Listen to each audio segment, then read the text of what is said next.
Doctor Yunus দিন দিন কি একা হয়ে যাচ্ছেন? আসলে কি তার পিছনে কেউ থাকবে না? মানে কি অবস্থা শুরু হলো? কেন একের পর এক পদত্যাগের চিত্র আমাদেরকে দেখতে হচ্ছে? কেন তারা পদত্যাগ করছে? জানা অজানা রহস্য লুকিয়ে আছে এদের ভিতরে। কি সেই রহস্য?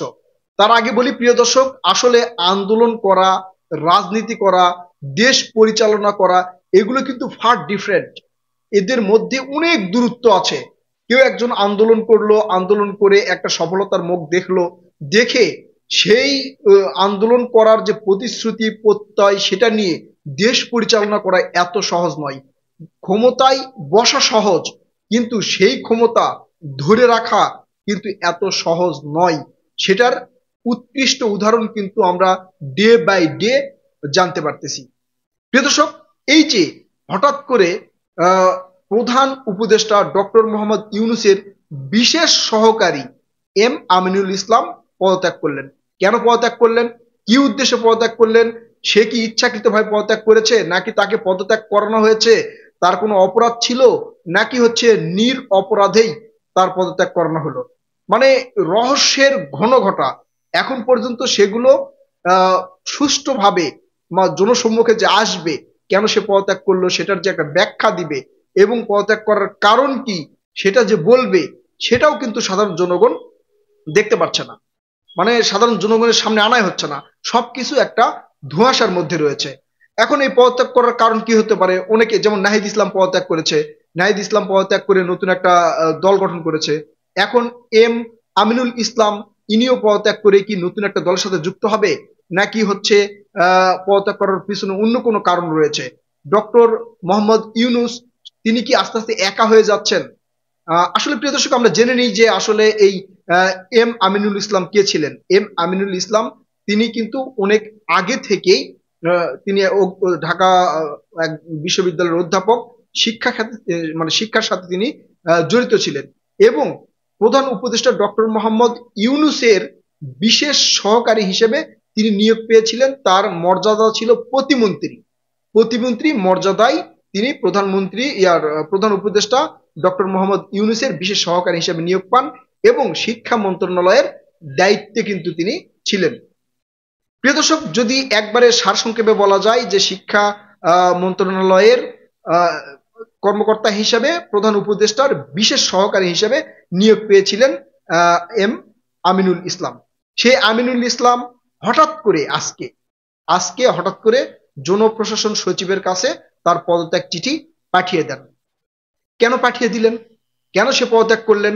এর মধ্যে ধোঁয়াশা কি, রহস্য কি, মানে এটার ফাঁক ফোকর কি, বিস্তারিত যদি বলা হয়, কোনো কিছুই এখন পর্যন্ত প্রকাশ করা হয়নি। এখন অনেকেই মনে করছেন যে নির্বাচন যত সামনে আসতেছে ততই এদের মধ্যে একটা ভয় ভীতি কাজ করছে যে কে ক্ষমতায় আসবে বা কি হবে না হবে, দেশের পরিস্থিতি কি হবে, সেই হিসাবেই এরা পদত্যাগ করছেন। এটা অনেকেই মনে করছেন। প্রিয় দর্শক, আপনারা কি মনে করছেন সেটা আপনারা জানাবেন।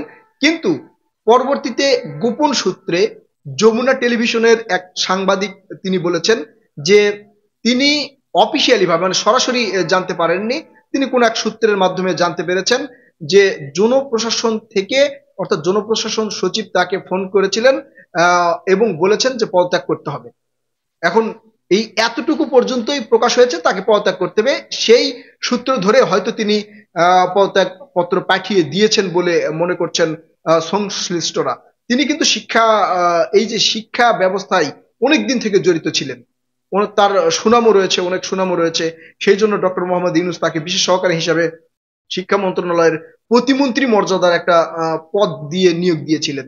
এখন আসল ঘটনা কি? জনপ্রশাসন মন্ত্রণালয়ের সচিব কেন তাকে ফোন দিলেন, ফোন দিয়ে কেন তাকে পদত্যাগ করতে বললেন, এটা কি হতে পারে সেটা হয়তো পরবর্তীতে জানা যেতে পারে, আবার নাও যেতে পারে। কারণ আসলে এই যে প্রশাসনিক বিষয়গুলো, এগুলো অনেকটাই গোপন থাকে, জনসম্মুখে নিয়ে আসে না। এইভাবে যদি পদত্যাগ করতে থাকে অথবা পদত্যাগ করানো হয়, তাহলে এই যে দীর্ঘদিন প্রায় 4 মাস ধরে তিনি কাজ করেছেন, তার একটা অভিজ্ঞতা রয়েছে।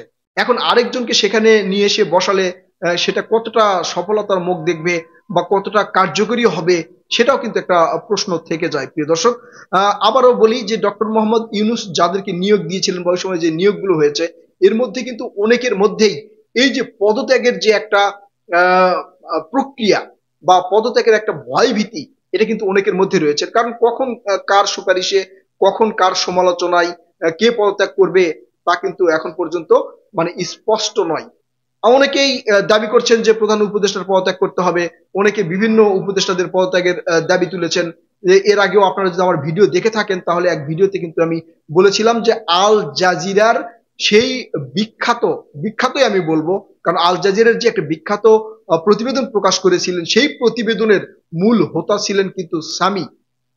সেই সামি কিন্তু দুইজন উপদেষ্টার নাম ধরে পদত্যাগ করার একটা দাবি জানিয়েছিলেন তিনি।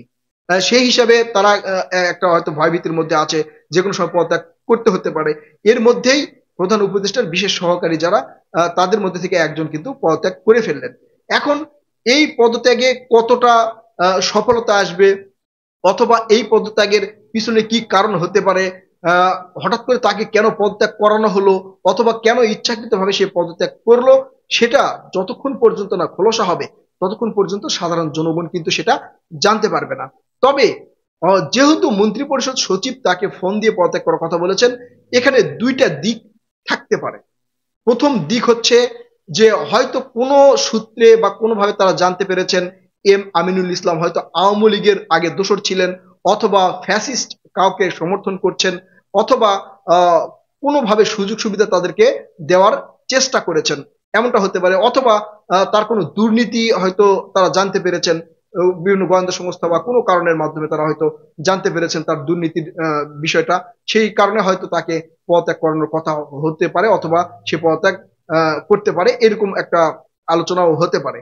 আবার এমনটাই হতে পারে হয়তো কোনো রাজনৈতিক দলের মন সে জোগাতে পারে নাই, হয়তো কোনো রাজনৈতিক দলের সুপারিশ সে রাখতে পারে নাই, অথবা সে একটা আলোচনা সমালোচনার মধ্যে পড়ে গেছে, অথবা বিভিন্ন এই যে ছাত্রদের যেই ইয়াগুলো আমরা দেখি, হয়তো তাদের সুপারিশে তাকে পদত্যাগ করানো হতে পারে, এমনটাও হতে পারে, অথবা সে ইচ্ছাকৃত ভাবেই পদত্যাগ করেছে, এমনটাও হতে পারে। প্রিয় দর্শক, আরেকটা বিষয় কিন্তু এর মধ্যে থাকতে পারে, হয়তো কোনো রাজনৈতিক দল অথবা ডক্টর মোহাম্মদ ইউনূস অথবা অন্য কারো সুপারিশে ভালো একজন মনোনীত কোনো ব্যক্তি থাকতে পারে, হয়তো তাকে সেই পদে বসানো হবে, এমনটাও হতে পারে, সেই জন্যও তাকে পদত্যাগ করানো হতে পারে বলে আমি মনে করছি। তবে ব্যক্তিগত কারণে বাংলাদেশের পদ থেকে যে হুট করে কেউ পদত্যাগ করে, এটা কিন্তু বাংলাদেশের ইতিহাসে নেই। এটার প্রথম ইতিহাস বা নজির স্থাপন করেছে তিনি কিন্তু নাহিদ ইসলাম বাংলাদেশের প্রথম একজন ব্যক্তি যে ক্ষমতা থেকে পদত্যাগ করেছে স্ব-ইচ্ছায়, ক্ষমতায় থেকেই স্ব-ইচ্ছায় তিনি পদত্যাগ করেছেন। পদত্যাগ করে তিনি ছাত্রদের নতুন দল জাতীয় নাগরিক পার্টি, সংক্ষেপে এনসিপির দায়িত্ব নিয়েছেন, এবং তিনি সেখানে আহ্বায়ক হিসাবে সেই পদ অর্জন করেছেন। অর্থাৎ নতুন রাজনৈতিক দল গঠন করার জন্য নাহিদ ইসলাম কিন্তু পদত্যাগ করেছেন। কিন্তু এই যে প্রধান উপদেষ্টা ডক্টর মোহাম্মদ ইউনূসের যে বিশেষ সহকারী, তিনি কেন পদত্যাগ করলেন, এগুলোর অনেকগুলো বিশ্লেষণ আপনাদেরকে জানালাম প্রিয় দর্শক। এর মধ্যে কোনো একটা কারণ হতে পারে বলে আমি মনে করি। স্ব-ইচ্ছায় যে তিনি পদত্যাগ করেননি, এতটুকু আমি নিশ্চিত করে বলতে পারি যে স্ব-ইচ্ছায় তিনি পদত্যাগ করেননি, কোনো না কোনো সমস্যা এর মধ্যে রয়েছে। প্রিয় দর্শক, কি সমস্যা হতে পারে সেটা অবশ্যই আপনারা আপনাদের মূল্যবান মতামত কমেন্ট করে জানাবেন। আমাদের সাথে থাকবেন। আল্লাহ হাফেজ।